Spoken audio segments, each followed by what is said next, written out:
Well, good morning, comrades, and from another snowy. Oh, look at that! The castle is actually covered in snow almost.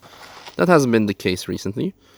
Well, anyway, the reason for being fancy pants is because, like I told you yesterday, we are going to a Christmas party, and I thought it might be appropriate once in a while. Hello, Tom. Morning. Is Tim in the barn? Tim is in the barn, yeah. I'll go say hi to him and yeah, maybe have an emotional talk with him because yeah, tomorrow the car will be leaving to England to its new owner, and yeah, maybe use this opportunity as a recap. Hello, sir. Hello. How are you doing? Not too bad. Have you already had your tears and cries about? Yeah, it's gone, look. Oh, you even took off the Apex stickers. Yeah. Yeah. Time lapse, look.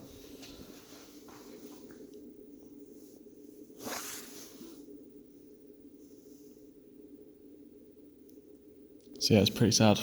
It is. It really is. Is there anything you want to say as a memory about this car? It was sick. Those are proper words to describe. Yeah, it was awesome.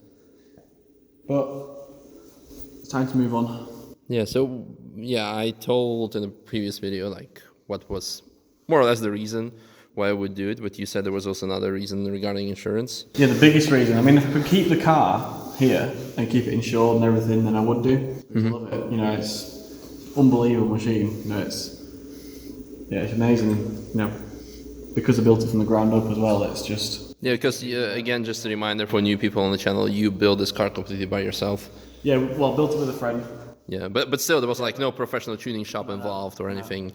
No. So it was a typical real comrade thing, like at night, a couple of beers, putting the engine in. Yeah, lots of long nights. Yeah.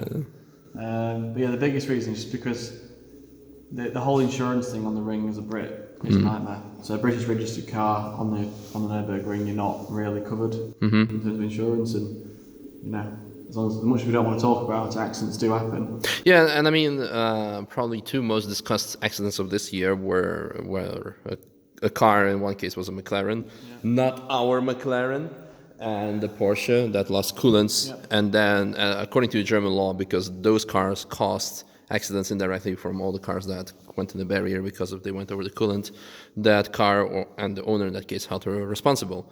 Exactly. So your insurance would have to pay for it, and if you're not insured on the Nürburgring, then your insurance would say, well, good luck paying like 4 million euros of damage that you caused. Exactly, and at that point you declare yourself bankrupt. Yeah. And then you're basically screwed for the next 7 to 10 years. Mm-hmm. And it's just a risk that you can't continue to take. You know, when you hear it on a daily basis, it's a matter of when, not if. Exactly. I mean, I said it's like in Parker's video, Vehicle Virgins, that first of all, obviously, I haven't seen anyone here who has been living more than 1 year at the Nürburgring and lapping the track all the time that hasn't crashed. But when you crash your own car, you're like, okay, you just like fix it and whatever. You can live with the car, but it's it's a liability of everyone else. Exactly. It's involved. It's even the track closure time or barrier cost, or you know, that's best case scenario if you don't take anyone else out. You know, if there are other people involved, there's injuries. You know.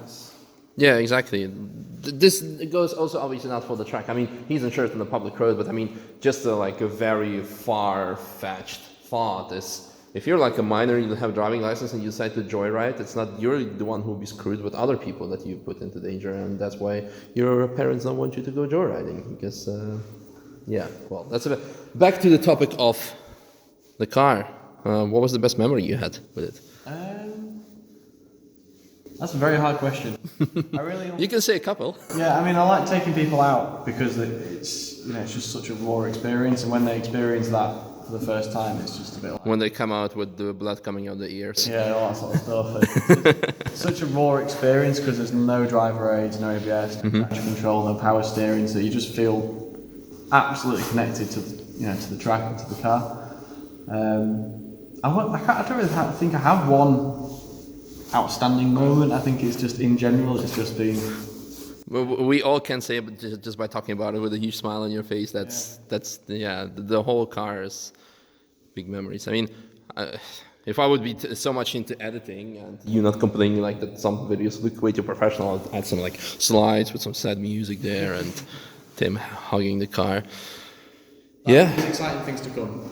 Yeah, so you're actually swapping that car for another car, right? Yeah, so there comes to an arrangement with a gentleman in the UK, so it's going to go back this weekend. And it'll be dropped off. The deal will be done, and I'll be driving back in an E92 M3, which is a totally standard car. So for everyone who have who has the question, like, you're getting rid of a UK registered car because of insurance reason, you picking up a UK registered car. That car will be obviously a lot easier to put on German plates, and that's the main thought behind it. Standard car, so it'll be imported to Germany on UK plates. But because it's a standard car, it's very easy to register it in Germany. Once it's registered in Germany, you can get insurance. Once you've got insurance, you can modify the car. And once the car's modified, then you can then use it on track. Whereas trying to get that car to a point where it could be insured and registered on German plates is a huge task, basically. So it just sort of made sense to do it that way around. Yeah, absolutely. And I'm pretty sure there are going to be plenty of comments in the comment section asking, like, so are you insured on a Nürburgring as a racetrack? Well, German insurers, they have to respect, most of them, have to respect the fact that Nürburgring during TF is a public road, so thereby they treat it also as a public road. There are plenty of cases when people crash and the insurance pays. On the track days, no one is insured, so never, because it's a private event and it's being regarded as a race. You can basically, well, not as a race, but as a private event, and you can basically do whatever you want. However, some German insurers, since recent times, because, well, Nürburgring has become more popular and more people come there, and everyone is more aware of the crash situation, of the possibility of getting crashed. Some insurers actually will state with the small letters in their in the terms and conditions saying that, well, we exclude the Nürburgring. So yes, up until this point, the majority, or actually a big part of German insurers do it. And if you are from abroad, well, all the UK insurers actually have excluded Nürburgring. There's not a single one that's... It's the same sort of thing as a clause in the contract that says you're excluded. Yeah, exactly. I mean, you could go into great detail about the ins and outs of it, but long story short. Yeah, all the UK insurers actually exclude. All the other nearby countries, because I have a big following in Holland, in Belgium. Some people said that some Dutch insurers actually insure the car, but always it's better to check the terms and conditions, and don't be afraid to ask your insurer what the policy is, because it's better be safe than sorry, and better to know in advance what you're getting into.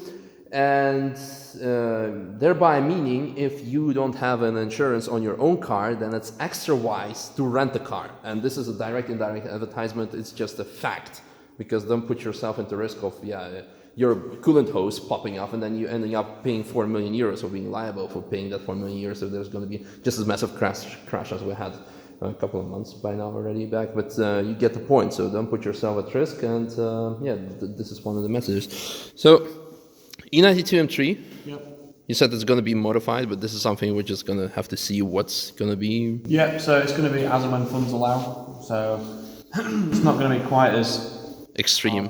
But I mean, a stock E92 with a few months is going to be just as fast. I know we're not allowed to talk about lap times, but... if you were to talk about lap times in a private event, then you would say that car would probably outperform an E92 unless there was quite a lot of modifications done. For example, the black E92 that we've got is a faster car than that. Well, you're talking about 10 times more budget put into E90 because it's too... If you compare the budgets, then I would say that probably is a bit of a quicker car. But next year, I'm not going all out for the time next year. It's I'm enjoying it. I'm going to build it to more of a club sport spec car and just jump in the car and enjoy it over 1 or 2 laps. Because the other issue with this car is, because of the way it's being built with outright performance in mind. And so with that in mind, it takes 2, sometimes 3 laps just to get tyre temperature into the car and just to get everything up to working temperature, which is fine if you've got a full day to spend on track. But how often do I get a full day to spend on track? It's nuts. I mean, probably like the last 3 months that we've been spending our time here, you did sub 10 laps in total, maybe? Exactly. You get to do laps, but when you do get to do laps, it's a lap or 2 in the evening if you're lucky. So it's nice to have a car which will perform, not straight out of the pits, but within a few corners. Yeah, absolutely. So I'm looking forward to it. It's going to be fun. And I used to have an E92 M3 last year as a daily car, and I absolutely loved it. And it was one of the first cars that I brought to the ring, and very, very fond memories of it. So I'm looking forward to. This is actually the reason why you got E92 again. Yeah, because it's just a great car. I just love that car, love the engine. This one's a manual, which is. Is it? Wow, I didn't know that honestly, because they're pretty rare in this part of the world. In the US, it's pretty much the only reason that they still were producing the manual M5s up until a recent point that everyone in the US thinks manual needs to be a manual. So that was the only part in the world when they wanted it. So thank you, United States customer base of BMWs for being the reason why they still produce manual cars. But no, that's cool. Even here you don't see any manual cars. Yeah, so one of the first modifications, like for example, lightweight flywheel, so you can get that instant throttle response on the heel and toe and all that sort of stuff. But yeah, brakes, wheels, tyres, suspension, interior, cage. But yeah, it's not quite as hardcore as this one. Are you gonna be drifting with it? Yeah, we'll just drift. I guess this is pretty much it. Make sure to follow his Instagram. Obviously, all of the updates will be also published on my channel, but I obviously don't have time to be everywhere in the same place. So all the stories and such, because your main social media is Instagram. You have Facebook, but you don't do much with it. Use YouTube either. So Instagram, I'm going to put everything on it. I'm going to really try and document this one. Yeah. Because this car I didn't do anywhere near as much as I should have done in terms of taking pictures and documenting the build. So on the next one, I'm really going to try and keep everyone in the loop, because it's good to share the experience, and obviously people ask for recommendations and all that. Yeah, a lot of people appreciate that. Happy to help everyone with that. So that'd be good. Looking forward to it. So is that the original color of the under the wrap? It is, which is listed over here. It's an individual colour, and it's this colour here. I don't know if you can pronounce that. Agage Blau. So Agate is probably I don't know how you say it in English, the Agate Sea, like from Greek mythology, when the father or was the son who just suicided himself into sea, and then they called it the Agate Sea.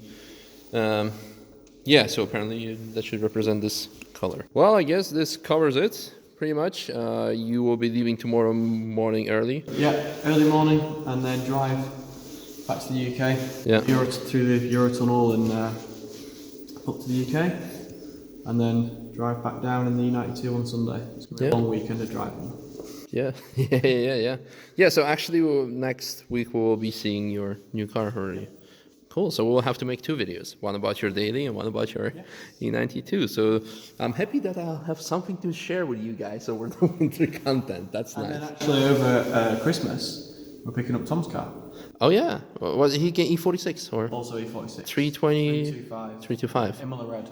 So that's going to be his track car, so we'll have that one to build as well. Yeah, we actually have next week. We have the TÜV happening for Diana. Yeah, I think that's happening on Tuesday.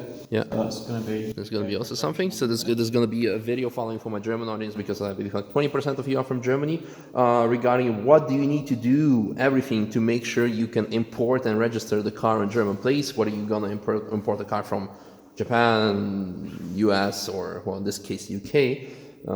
Maybe the procedure will be a bit different if you want to do it from Japan, but the main things are pretty much the same. So we are learning as we go along. Oh yeah. It's been actually a pain in the ass process. I didn't know that it would be this difficult, and of course it all comes down to German precision, being like requiring all the documents and stuff. So my probably everyone's favorite part about this car is your amazing brake cooling. Because what's it from? It's, your UK audience will know the shop. Yeah. It's the B&Q hardware store. And it's essentially drain pipe guttering, which has been adapted for race use. I mean, you all know the saying, if it looks stupid, but it works, it's not stupid. But it looks actually as an actual brake cooling. Yeah, a lot of people ask where I bought them from. A lot of people ask. Because, it looks fairly OEM. Post in the comments your most non-car accessory that you made become a race car accessory, because I really want to hear those ideas. I'm pretty sure a couple of people have made something funny. I'm gonna finish this probably even vlog by a funny story, because I said, we're gonna have a Christmas party. I'm like, shit, how am I gonna film Christmas party? Because not another drunk vlog. We already had my birthday. But I'm happy that Tim was here to help me out. We had almost 20-minute story about his car, so thank you for that. Yeah, back in Russia, I think I made this story actually already on the a lot of vlog. We were driving a Volga in Russia, and our fuel pump decided to die. So we connected the fuel lines to the screen wiper fluid pump, and then what we had to do is always pump the screen wiper pump as if you would like make sure it would spray on your windshield. So that's how we got home. So those are some life hacks. Yeah, so again, make sure to share your life hacks and stupid accessories in the comments, and can we maybe have a last start of it? Sure.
At Apex. Ah, visitors. Hello. Hello.